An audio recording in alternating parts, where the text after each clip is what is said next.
ಸಾವಲಿ ಭಾಗದಲ್ಲಿ ಬೆಳ್ಳಂಬೆಳಗ್ಗೆ ಆಘಾತಕಾರಿ ಘಟನೆಯೊಂದು ನಡೆದಿದ್ದು ವ್ಯಕ್ತಿಯೊಬ್ಬನನ್ನ ದುಷ್ಕರ್ಮಿಗಳು ಗುಂಡಿಕ್ಕಿ ಬರ್ಬರವಾಗಿ ಹತ್ಯೆ ಮಾಡಿರುವಂತಹ ದುರಂತ ಕುಂದಾಪುರದಲ್ಲಿ ವರದಿಯಾಗಿದೆ. ಕುಂದಾಪುರದಲ್ಲಿ ಬೆಳ್ಳಂಬೆಳಗ್ಗೆ ಗುಂಡಿಕ್ಕಿ ವ್ಯಕ್ತಿಯೊಬ್ಬರನ್ನ ದುಷ್ಕರ್ಮಿಗಳು ಹತ್ಯೆ ಮಾಡಿದ್ದಾರೆ.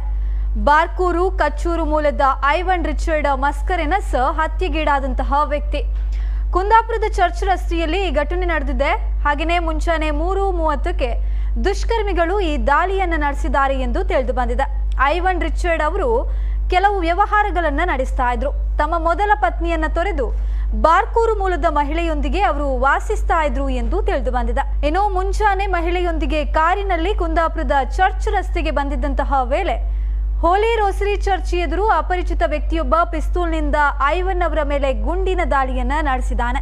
ಗುಂಡೇಟಿನಿಂದ ತೀವ್ರ ರಕ್ತಸ್ರಾವಗೊಂಡಂತಹ ಐವನ್ ಸ್ಥಳದಲ್ಲೇ ಮೃತಪಟ್ಟಿದ್ದಾರೆ.